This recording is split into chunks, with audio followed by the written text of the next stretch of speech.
Hello dear students, I am Dr. Annapurna Dikshit, Assistant Professor, Department of Economics, Arya Mehla PG College, Varanasi, which is affiliated to Banaras Hindu University.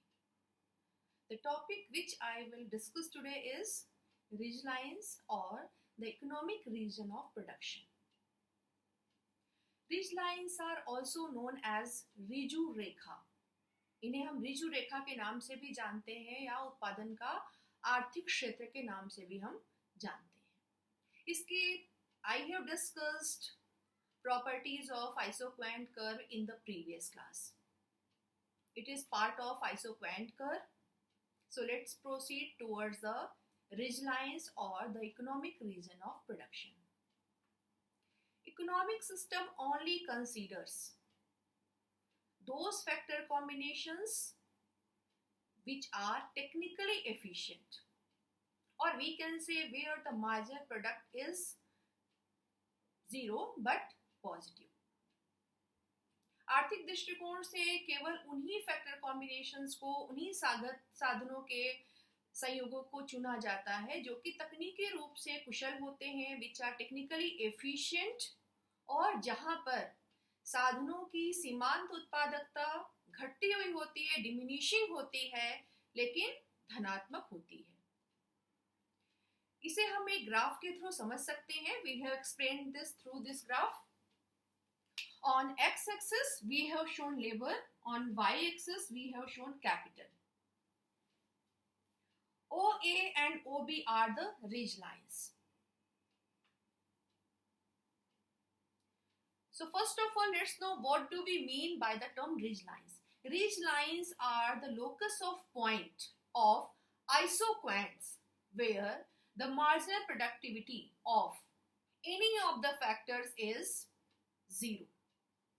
When we take OA and OB, these are the ridge lines. When we talk about OA, यदि हम OA line के बारे में बात करते हैं तो OA रेखा पर जितने भी बिंदु हैं, जैसे ये हो गया आपका, ये हो गया, ये हो गया, ये हो गया, इन सारे बिंदुओं, आइसोक्वांट के इन सारे बिंदुओं को मिलाने से हमें क्या मिला है? हमें मिला है OA लाइन मिली है जो कि रिज रेखा कहलाती है.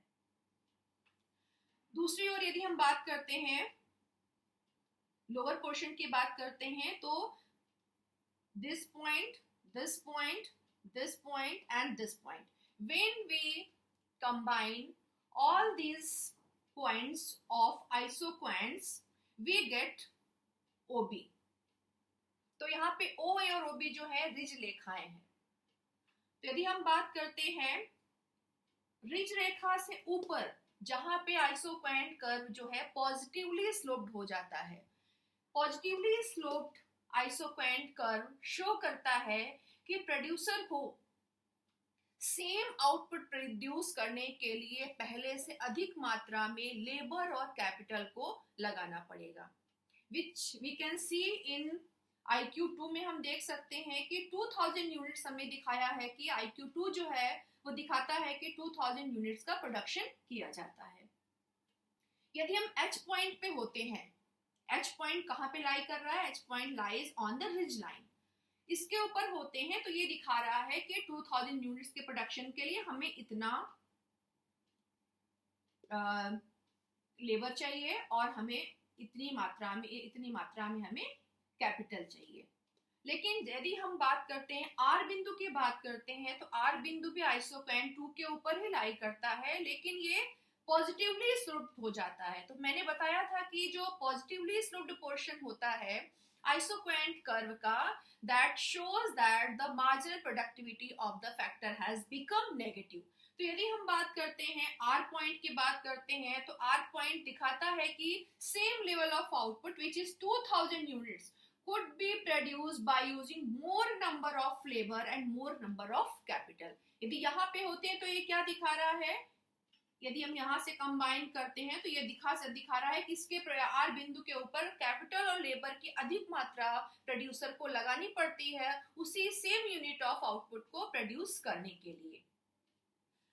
तो कोई भी रेशनल प्रोड्यूसर कभी भी रिज रेखाओं के बियॉन्ड प्रोडक्शन नहीं करेगा. रिज रेखाओं के बियॉन्ड जो आइसोक्वांट कर्व का सेगमेंट होता है, जैसे हम बात करते हैं ये रिज रेखाएं हैं, यदि इस पोर्शन के बियॉन्ड यदि प्रोडक्शन किया जाएगा, यदि यहाँ के इधर किया जाएगा तो marginal productivity of capital negative हो जाएगी, यदि इस रेखा के यहाँ प्रोडक्शन किया जाएगा तो marginal productivity of labour negative हो जाती है। इसलिए no rational producer would like to produce beyond the ridge lines because the marginal productivity of any of the factor becomes negative. So this was your riz lines. I hope you understood the concept. Let's move towards the expansion path, जिसे हम लोग कहते हैं विस्तार पथ के नाम से भी जानते हैं।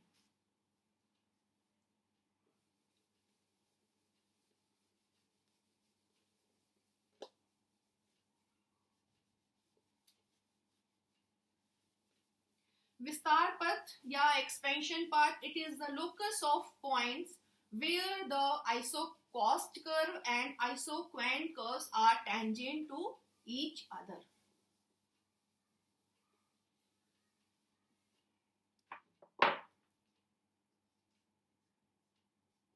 Expansion path, विस्तार पथ या एक्सपेंशन पाथ। एक्सपेंशन पाथ समलागत रेखा और समोत्पाद वक्र के स्पर्शी बिंदुओं को मिला करके बनाया जाता है।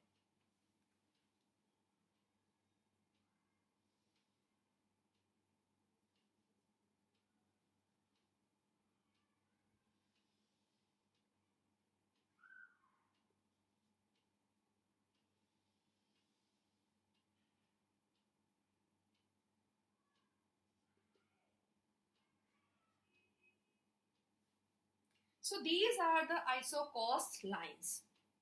Isocost line क्या बताती है? Isocost line shows the different combination of two factors of production which a producer can have with his given budget. ये बताती है कि एक दिए हुए बजट से उत्पादक साधनों के विभिन्न संयोगों को किस प्रकार से प्राप्त कर सकता है। These are the isocost lines. These are also known as factor price line. यदि हम बात करते हैं आइसोकॉस्ट लाइन की बात करते हैं, जो कि हमने ए बी दिखाया है, तो ए बी रेखा आइसोकॉस्ट लाइन है। इसे हम लोग साधन कीमत रेखा के नाम से भी जानते हैं। Here we can take point R, point S. This is IQ1, this is IQ2, and this is IQ3. Output की बात कर सकते हैं तो we can say IQ1 shows output equal to 1000 unit, IQ2 shows output equal to 2000 units, and IQ3 shows output equal to 3000 units. तो RST are the least cost combination of, these are the least cost combination of two factors of production.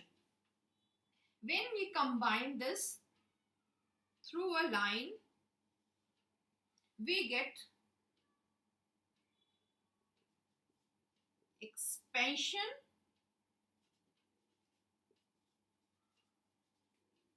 path. तो expansion path क्या बताता है? It is, ये जो होता है वो सम लागत रेखा और समोत्पाद वक्र के टेंजेंसी पॉइंट से मिला करके बनाया जाता है। यहाँ पे डिफरेंट टेंजेंसी पॉइंट को दिखाया गया है, जैसे RST जो है, these are the tangency points of IQ1 and AB1, CD and IQ2, EF and IQ3। इन टेंजेंसी पॉइंट्स को मिला करके यदि हम इन टेंजेंसी पॉइंट्स को एक रेखा से मिला देते हैं, when we combine these tangency points of isocost curve and isoquant curve, we get expansion path. तो we can say it shows the least cost combination of two factors of production. I hope you understood it. If you are having any kind of doubt, let me know. Thank you.